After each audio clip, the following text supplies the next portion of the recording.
प्रिय भैया बहनों, अभी हम लोग रहीमदास जी के दोहे को पढ़ रहे हैं, जो विभिन्न प्रकार की कहीं नीति से संबंधित है, कहीं ईश्वर भक्ति को चरितार्थ करने वाला है, कहीं प्रेम को प्रगाढ़ करने वाला है। ऐसे नीति, प्रेम, भक्ति के इस दोहे को हम पढ़ रहे हैं। आज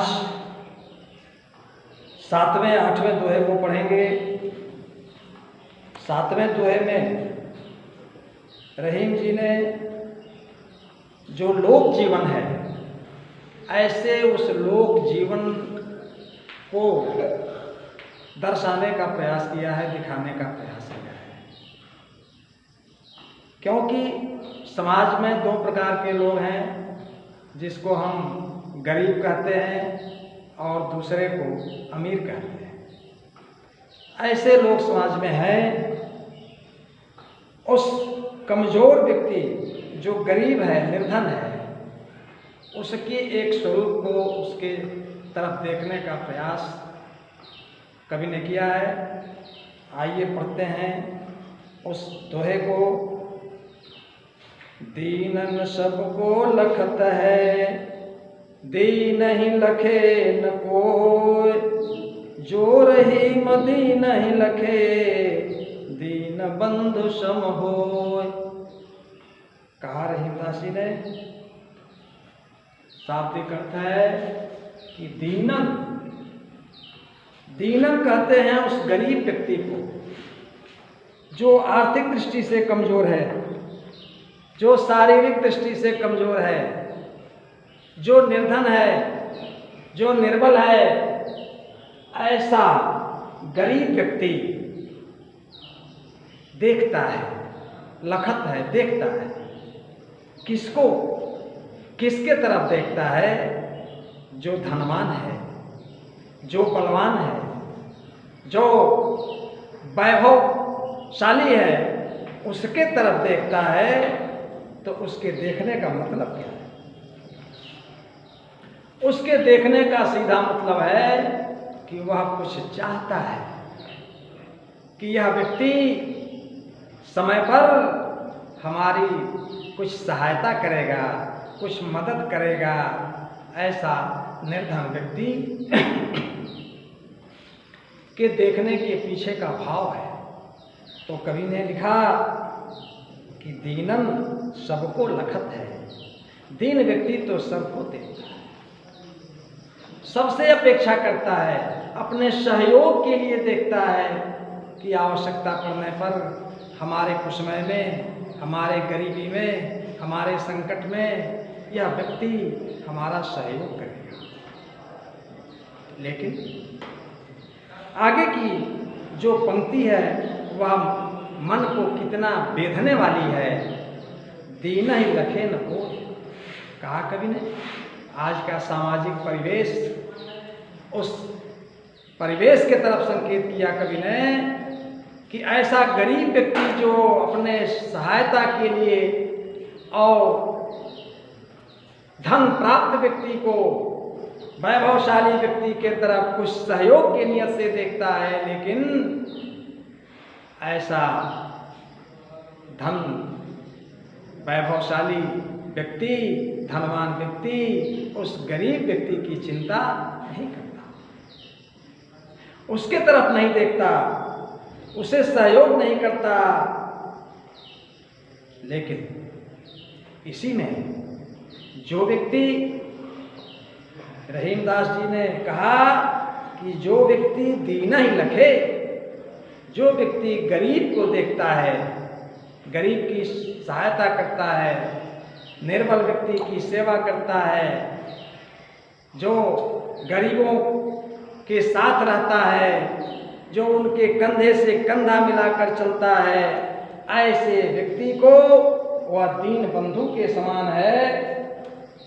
वह व्यक्ति उसके लिए भगवान के सदृश है, क्योंकि कहा गया है गरीबों की सेवा, दीन दुखियों की सेवा ही सच्ची ईश्वर सेवा है।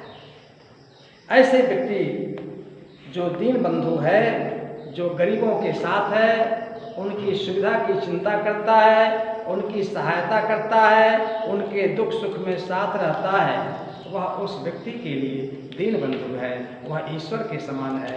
यह भाव इस दोहे में कवि ने कहा। सारांश एक वाक्य में कहा जा सकता है कि इस दोहे का मुख्य सारांश यही है, कहने का भाव है कि हमें दीन दुखियों की सेवा करनी चाहिए, जैसा कि नर सेवा नारायण सेवा। दीन दुखियों की सेवा ही ईश्वर की सेवा है। ये भाव हमको दीन दुखियों के प्रति प्रेम की भावना रखनी चाहिए, उनकी सेवा करनी चाहिए। ये कहने का भाव इस दोहे में है। इसमें भाषा कवि ने प्रेम के विषय में चर्चा किया है। ऊपर के दोहे में भी प्रेम की चर्चा हुई है। स्पष्ट है कि प्रेम के द्वारा हम सब कुछ प्राप्त कर सकते हैं। ईश्वर को पाने का एकमात्र जरिया प्रेम है। कबीरदास ने लिखा कि 2.5 अक्षर प्रेम का पढ़े सो पंडित हो, यानी ईश्वर प्राप्ति का एक मात्र साधन है प्रेम। लेकिन जब व्यक्ति सांसारिक मोह माया से प्रेम करता है तो ईश्वर प्रेम से विमुख हो जाता है। ईश्वर से प्रेम करने के लिए उसको सांसारिक प्रेम को छोड़ना पड़ेगा। यही भाव इस दोहे में है। प्रीतम छवि नयन बसी, पर छवि कहाँ समाय, भरी सराय रखी मलखी, पथिक आप फिर जाए। कहा रहीम ने प्रीतम, प्रीतम ईश्वर के लिए आया है। ईश्वर के लिए प्रीतम शब्द का प्रयोग रहीम ने किया और कहा कि प्रीतम छवि नयनन बसी, मेरे आंखों में तो ईश्वर की छवि बसी हुई है। मेरी आंखें तो ईश्वर को देखती हैं, जैसे मीरा ने ईश्वर को देखा और कह दिया मीरा ने, बसो मेरे नयनन में नंदला। वही साम्य रहीम का भी है। रहीम ने कहा कि प्रीतम छवि नयनन बसी, मेरे आंखों में तो केवल ईश्वर की छवि, ईश्वर की सुंदरता, ईश्वर का स्वरूप ही बसा हुआ है। मैं देखता हूं तो क्या देखता हूं, केवल ईश्वर को देखता हूं। जब व्यक्ति ईश्वरमय हो जाएगा, उसके सामने ईश्वर दिखाई देगा, हर प्राणी में उसका ईश्वर का दर्शन होगा, तो सांसारिक दृष्टि उसकी संसार की जो भौतिक दृष्टि है, जो मोह माया ईर्ष्या क्रोध द्वेष अहंकार से जकड़ा हुआ है, वो दृष्टि समाप्त हो जाएगी। क्योंकि दोनों एक साथ नहीं हो सकते। आप संसार से भी मोह कर लें और आप ईश्वर से भी मोह कर लें, ये दोनों नहीं हो सकते। तुलसीदास जी ने लिखा है कैकेयी के प्रसंग में कि जब कैकेयी ने महाराज दशरथ से 2 वरदान पूर्व में मांगे थे और अवसर आया तो मांग लिया, तो लिखा महात्मा तुलसीदास जी ने, कैकेयी ने कहा कि 2 नए एक संग होई भुआलू, हसब ठठाई फुलाई गालू। कहा कैकेयी ने, महाराज आपने अगर वचन दिया है तो मैं जो वरदान मांग रही हूं उसको दीजिए। दोनों नहीं हो सकता कि मेरा वरदान भी पूरा हो जाए और आपका वचन भी, ये दोनों नहीं हो सकता। ठीक वही बात है, व्यक्ति को अगर ईश्वर से प्रेम है तो संसार से उसका कोई लगाव नहीं रहेगा। उसको मोह माया स्वार्थ जकड़ नहीं सकता। रहीम ने कहा कि मेरे नेत्रों में तो प्रीतम का वास हो गया, मैं तो ईश्वर को देखता हूँ, इसलिए दूसरे की छवि का कोई मेरे ऊपर असर नहीं है। नीचे की लाइन में दृष्टांत है कि भरी सराय रहीम लखी, पथिक आप फिर जाए। जैसे पथिक राहगीर सराय जहाँ यात्री ठहरते हैं, उस ठहराव के स्थान पर अगर पहुँचता है और देखता है कि यहाँ तो बड़ी भीड़ है, तो वहाँ रुकता नहीं, वो वापस हो जाता है, क्योंकि उसके रहने का वहाँ जगह नहीं है। ठीक उसी प्रकार जब मेरे नेत्रों में ईश्वर बस गया तो संसार रूपी मोह माया के बसने का कहीं स्थान नहीं है, इसलिए ये सांसारिक लगाव मुझे नहीं दिखाई देते, क्योंकि मेरे नेत्रों में तो ईश्वर का वास है, मेरे नेत्र तो ईश्वर को देखते हैं। इस प्रकार इस दोहे में एक निष्ठ प्रेम को दर्शाया कवि ने।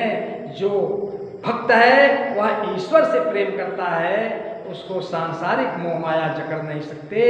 इस प्रकार एक भक्त का जो स्वरूप है, रहीम ने इस दोहे के माध्यम से स्पष्ट किया कि ईश्वर से प्रेम करना सांसारिक मोह माया यह नश्वर है, ये तो असत्य है, सत्य है ईश्वर। और पुरुषार्थ, अंतिम पुरुषार्थ है मोक्ष, उसकी प्राप्ति सत्य के द्वारा होगी, अर्थात व्यक्ति को ईश्वर से प्रेम करना चाहिए। ये सांसारिक प्रेम बंधन ये क्षणिक हैं, ये क्षणभंगुर हैं, ये नष्ट हो जाएंगे। इस प्रकार एक निष्ठ प्रेम की बात इसमें कवि ने कहा। आज की वीडियो में भैया बहन बस इतना ही, ये अभ्यास आप करेंगे, ऐसी आपसे अपेक्षा।